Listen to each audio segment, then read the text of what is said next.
Welcome.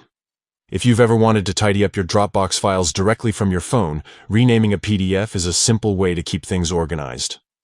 Today, I'll walk you through the updated steps to rename a PDF file using the Dropbox mobile app.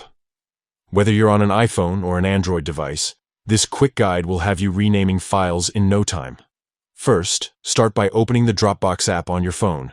If you don't have it already, make sure to download it from your App Store and log in with your account details. Once you're inside, look down at the bottom of the screen and tap on the Files tab. This will take you to the main list of all your files stored in Dropbox. Scroll through the list or use the search bar to find the PDF file you want to rename. When you locate your file, you'll see three little dots. Those are usually to the right of the file name. Tap on these dots, and a menu will appear with several options. From this menu, select Rename. This option allows you to edit the file name. A text box will pop up with the current file name highlighted, inviting you to type in the new name you want for your PDF file. Carefully enter the new name that makes the file easier to recognize later.